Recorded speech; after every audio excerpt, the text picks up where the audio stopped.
Komenda mar higa mar 2025-2026 budget bakore lach 4.29 mano trilion 4.29 to kinde mane somo budget be nyakwa lose ka luore kod ng'anyo manadhi nyime oseka chako kodi ng'anyo nadhi nyime kinde mane somo budget ukiny makawuono ka ng'io kod na gazede thor wech mabende gichiwo pek en ka luore kod ng'anyo mabende notimore ka bende rowere oganda jokene ratich oganda na ng'anyo mar mondo mi Eliud Lagat mano jalupo gai mar obila othich oko e apisa paro ni wachaka na gimano nikech chal ka gima mano no umo chal mar budget odiochieng' manyoro. Ya gima nyalo wacho ni weche ng'eny Kenya sani but nyoro ne wan gi priority areas ariyo mane ng'ama odich gi weche mag jo Kenya ne focus on. One was budget, another one en manyo justice, okwaluonge ni ng'anyo no manyo haki ne yes ratiro ne one of us manonegi mano Ojwang. Wanyalo wacho ni ng'anyo no notimo budget nikech kata kineno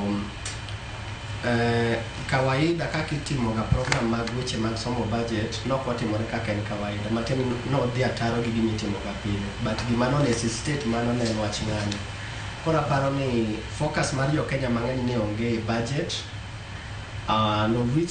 jok ma analyze weche mag siasa nene ni maybe to mar Ojwang no team mana mondo weche mag budget nikech king'io sama no otimore sama no dong just some few days tisomo budget. Koro jonon siasa to nene ni maybe government not even nikech otime gi government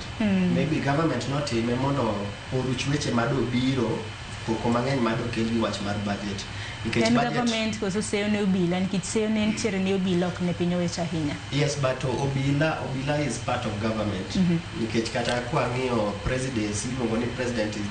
the commander in chief of armed forces. Koro obila gin armed, koro matini pod gi fall under government. Koro nenore ni samoro nikech ng'eni mpango ma government bok ding'e samoro ne gifeel ni rejection monyalo chako wuok to nikech ne ginyore last time sana bedo ni